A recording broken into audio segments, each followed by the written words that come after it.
Bonjour à toutes et bonjour à tous, on se retrouve aujourd'hui pour une nouvelle vidéo et cette fois-ci on va parler de Fedora.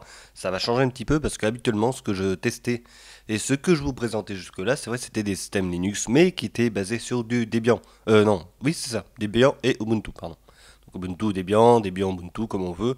Ceci étant c'est la même chose, donc les apt-get install et tout, c'était toujours un petit peu la même chose pour installer des logiciels, pour voir les logiciels c'était toujours la même bibliothèque et tout, et là du coup je me suis dit eh ben, on va installer Fedora en machine virtuelle et on va tester tout ça. Donc, je vais vous le montrer. On va pas rester là-dessus. C'est cool, il pleut, il est 7h du matin et on y va. Donc, j'aime bien faire des conneries comme ça. Donc, voilà, Fedora. Donc, là, c'est la page de présentation. Alors, on est sur GNOME, hein, GNOME 3, évidemment. Ça a toujours été depuis un bon moment sur Fedora, qui adore GNOME. Je suis pas super fan du bureau GNOME, mais bon, ça, c'est pas trop grave.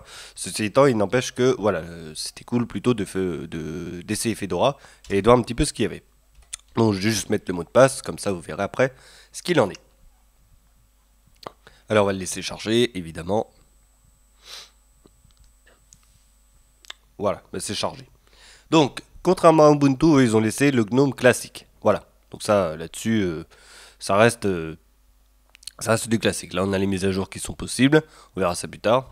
Donc là, la partie des activités, la date, l'heure, tout ce que vous voulez, hein. Si je clique dessus, on a le petit calendrier. Et ici, la partie avec le réseau, le son et la possibilité de se déconnecter ou d'avoir les paramètres. Voilà. Donc rien de plus, rien de moins. Donc là la partie des bureaux, ça va de soi pour GNOME. Et là quelques petits logiciels dans le dock, si ça s'appelle vraiment un dock. Et sinon les logiciels qui se trouvent à l'intérieur de notre ordinateur. Donc là ce que je vais aller faire, c'est que je vais directement aller voir le gestionnaire de tâches pour aller voir un petit peu ce qu'il consomme comme mémoire. Donc je crois que c'est là. Oui c'est ça. Monitor système. Et voilà. Donc voilà ce qu'il en est. Donc là, il consomme actuellement 1,3 Go de mémoire vive, donc c'est quand même pas rien. Malgré tout, donc on est en 64 bits, j'ai mis 4 Go de RAM alloué à la machine virtuelle et 2 cœurs pour le processeur. Enfin, ça se voit, ça les cœurs. Mais la mémoire, elle en est que on est à 1,4 Go et ça peut monter un petit peu 1 Go. Ça peut monter encore. Voilà. Donc quand j'ai fait premier essai après l'avoir installé, j'ai quand même monté à 1,7 Go malgré tout. Une fois que j'avais tout recoupé. Donc c'est pas mal. Donc, on va voir un petit peu les logiciels. Zut, ici. Donc là, autrement, agenda et tout, bon, ça c'est habituel. Carte, bon, ça c'est les cartes de Gnome. Je vais aller dessus, comme ça vous verrez un petit peu. Mais ceci étant, c'est quand même le truc assez classique. Voilà, je sais pas s'il va me retrouver. Donc voilà. Alors, il y a un petit souci, c'est que j'aimerais bien qu'il me cale un peu mieux ici. Si apparemment il a trouvé où j'habitais. Voilà. Donc, la Russie, c'est la Coupe du Monde actuellement. On va aller dessus, on va se rapprocher. On va retourner en France. Ivry, Orléans, un peu plus bas. Limoges, il sait que j'habite ici. Donc ici on a d'autres possibilités, on peut l'avoir en format satellite, donc ça c'est plutôt sympathique. Voilà, donc là vu que je suis à Limoges, donc je vais me rapprocher. Zut. Voilà. Oh, c'est beau ça.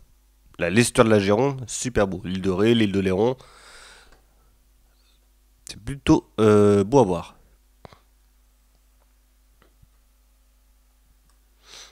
Voilà. Bon, bah, très bien. Il n'y aura plus qu'à essayer d'éviter de mettre trop en bleu. Hein. Voilà, je sais que ça habite là, mais du coup, le problème, c'est qu'on voit pas super bien. Donc, on va se mettre dans la zone qui n'est pas bleutée. On va se rapprocher au maximum. Bon, ça commence à pixeliser un petit peu là. Là je suis au max. Voilà, je vais me reculer un tout petit peu. Voilà. Donc, vous voyez un peu. Bon, ça va, c'est assez net quand même.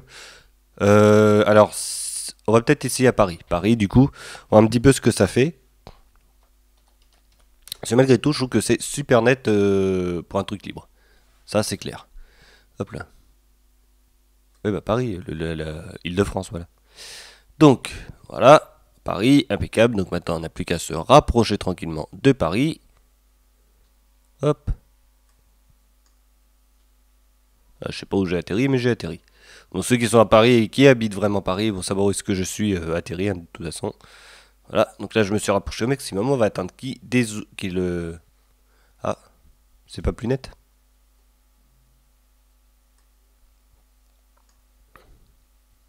Il y a un effet de 3D, mais le problème c'est que c'est pas net. Donc voilà, vaut mieux rester là.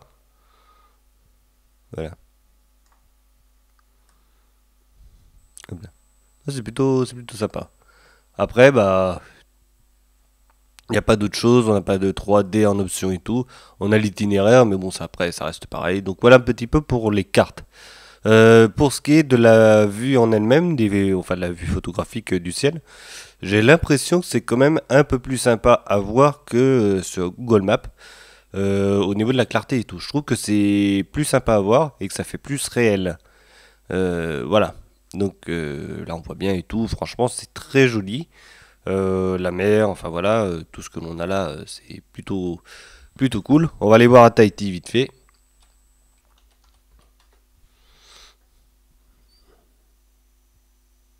Très bien, ça me va très bien ça. Voilà, on s'y déplace. Bon, évidemment, on va pas avoir un truc ultra fluide au niveau de euh, du mouvement, hein. Ceci étant, c'est assez sympa quand même. Voilà, pour voir un petit peu les lagons de Tahiti. Voilà, parce que c'est vrai que Tahiti, c'est quand même assez sympa au niveau de l'eau. Il y a des moments, c'est assez beau à voir. Donc là, j'ai un petit souci. Je sais pas ce qu'il a fait là.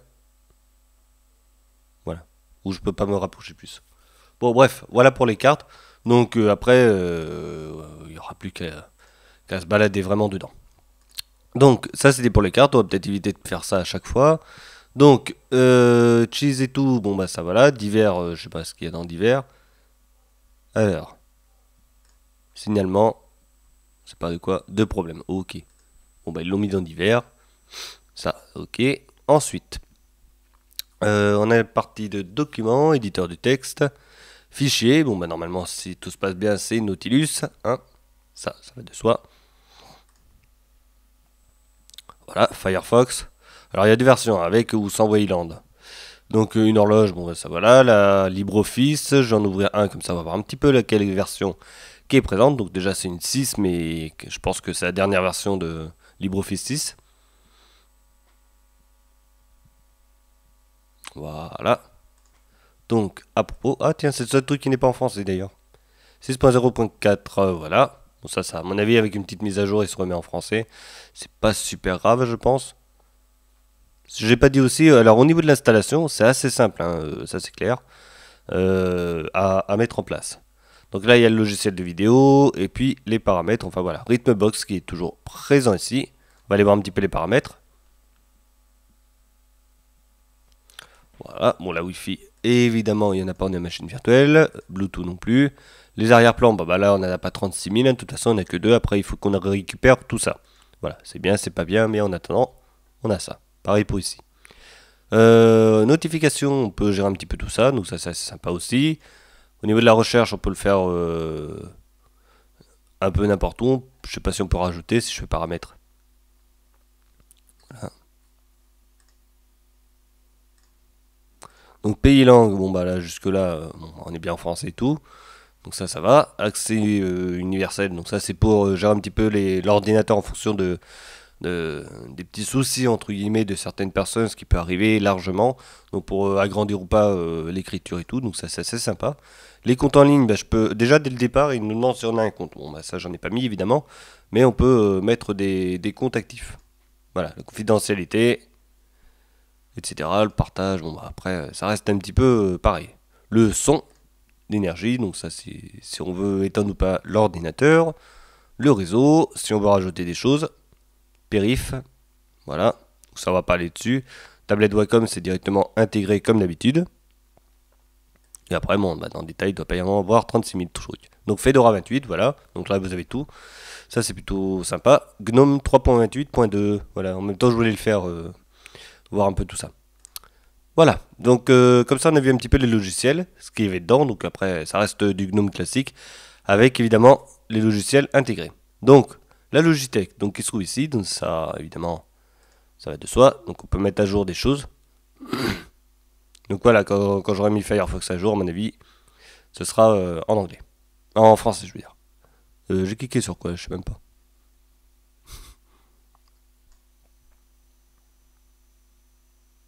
On va mettre sur stop. Voilà. Donc, ah oui, il y a aussi un truc. C'est un petit peu comme Windows. On redémarre pour mettre à jour aussi. Donc ça, je vais pas le faire, mais du coup, voilà, une fois qu'on a mis à jour, enfin non, on redémarre. Et pendant le démarrage ou pendant le redémarrage, je crois que c'est plus ça, il va mettre à jour obligatoirement le système. Voilà, donc c'est un petit peu différent des autres Linux comme Ubuntu notamment, mais voilà, c'est à prendre en compte aussi. Terminal. Alors le terminal qui est toujours présent évidemment, si je fais un petit ls classique, il me donne tout. Maintenant, si je fais ça,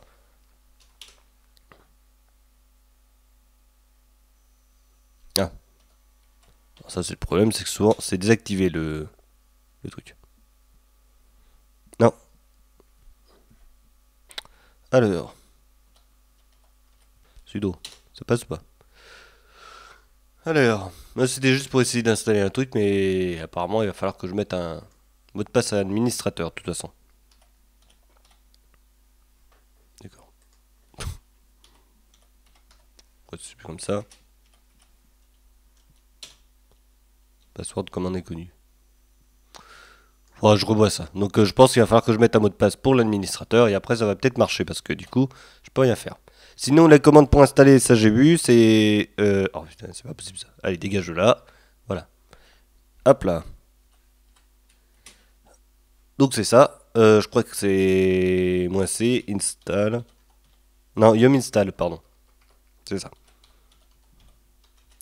Et vous mettez le truc que vous voulez. Et après vous faites ça. Voilà. Évidemment, ça passe pas parce qu'il va falloir être en super utilisateur. Mais du coup, c'est ça ce qu'il faut faire. Yum install VLC au lieu de apt-get install sur Debian et Ubuntu. Voilà, donc ça c'est pas super embêtant en fait. Donc c'est même plus court, yum install, et puis vous mettez le logiciel que vous voulez, et puis du coup ça passe très très bien comme ça. Voilà, donc ça jusque là ça va de soi. Donc le password, bon, faut retrouver comment ça se met justement pour mettre en place le mot de passe super utilisateur. Voilà, donc ça c'est pas grand chose à faire, mais du coup voilà, il faut voir tout ça. À moins que ce soit ça à la base. Mais je pense pas. Non, c'est pas ça. Et dernier. Et non plus. Donc c'est bien ça, il faut vraiment que je... Alors j'ai fait route ou tort, voilà. Donc à l'envers. Pour le mot de passe. Des fois ça passe, mais bon là du coup, il faut vraiment créer le mot de passe. Voilà, donc après il n'y a pas grand chose d'autre à dire sur le système, hein, parce que je crois qu'on a tout vu. Bon, la mémoire elle est overbookée, hein, je n'ai même pas lancé Firefox. On va le lancer d'ailleurs. Le petit. Je vais éteindre le terminal. Et là, ouïe, ça va faire mal. Voilà. 2 Go 1 et tout, bon, ça c'est normal. C'est logique. Voilà. 1 Go 8, c'est revenu. Ensuite, ici, du coup, si je vais dans les préférences. Alors, tracé. Ah, c'est Monitor System, d'accord. Je pensais que c'était les préférences de la barre en haut. Mais ça, c'est pas trop grave. Donc voilà, alors là, après, normalement, on a tout vu. J'ai pas mis Rhythmbox, mais bon, en général, on connaît, on va dire, de toute façon. Donc voilà, avec la possibilité de rajouter ou pas des petites radios sur le web. Voilà. Hop. Ah, au moins, on a tout. Allez, c'est bon, bah du coup on va passer au... Je sais pas si on va le faire. Points positifs et points négatifs. Donc les points positifs, évidemment l'installation qui est très facile, je vous l'ai pas montré mais bon voilà. Il y a juste un truc, alors je vous le dis au cas où si vous installez une Fedora, du coup, quand on l'installe, alors on l'installe, ça n'y a pas de souci et tout, donc ça va de soi. Mais quand il faut sélectionner justement le disque dur, normalement c'est directement sur partitionnement automatique. Mais il faut quand même aller sur le disque dur, cliquer dessus et cliquez sur fait après qui se trouve en haut à gauche de l'écran. Voilà. Donc il y a un petit bouton, c'est marqué fait en haut à gauche. Et une fois que c'est justement cliqué, il regarde si c'est bien paramétré et il va directement dire que c'est bon. Il a compris qu'on laisse tel que c'est et après on fait le partitionnement automatique. On peut le faire manuel ou pas, ça c'est sûr. Mais pour ceux qui veulent pas s'embêter, qui veulent l'installer très facilement, voilà, ça c'est comme ça que ça se passe. Donc on a l'installation après qui se fait tout seul et une fois qu'on redémarre, c'est là qu'il va proposer de mettre son nom, son prénom, tout ce que vous voulez, le mot de passe. Et une fois que c'est fait, il démarre sur le bureau sans attendre et c'est fait. Donc ça c'est plutôt sympa. Après évidemment vient là les mises à jour évidemment, redémarrage de l'ordi, mise à jour en cours et après c'est parti, vous êtes bon pour pouvoir l'utiliser tranquillement. Voilà. Après pour ce qui est de l'installation des logiciels, si on ne veut pas utiliser le terminal, logiciel ici, on va prendre le logiciel que l'on veut, donc là rechercher c'est là, VLC, et après c'est bon.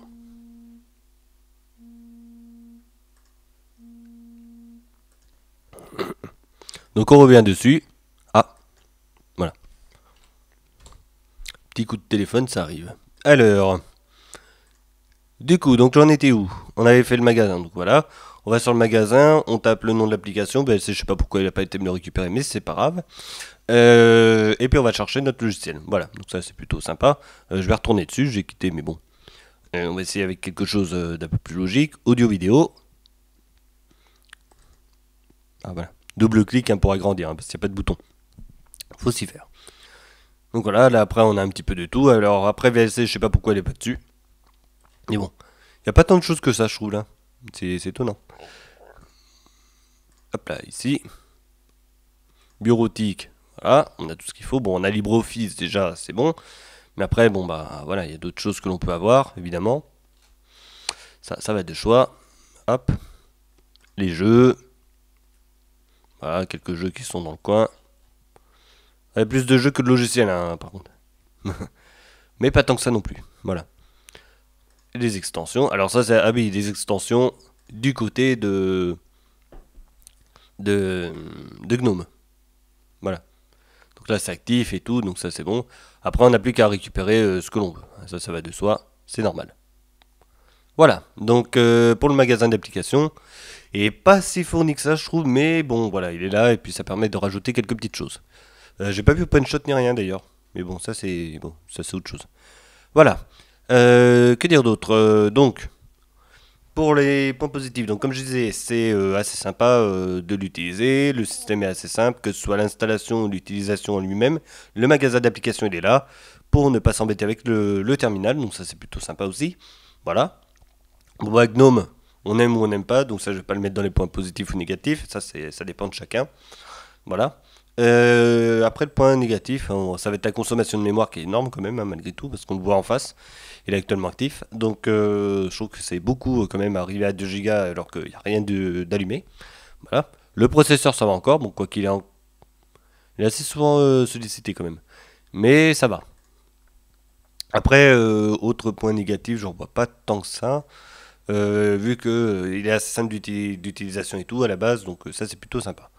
Et après, si le magasin d'applications, pas si fourni que ça, mais bon après, je pense qu'il y a moyen d'aller récupérer ça via le terminal. Voilà. Donc une fois que j'aurai débloqué un petit peu le terminal, parce que le temps de faire ça, ça met du temps, le temps de retrouver le truc pour le password et tout, donc ça c'est le mot de passe. Faut que je regarde 2-3 trucs sur le web, voilà, pour retrouver la commande. Ça va pas de grand chose, et voilà, il y a une net ou un truc comme ça que j'ai zappé. Ça c'est pas grave.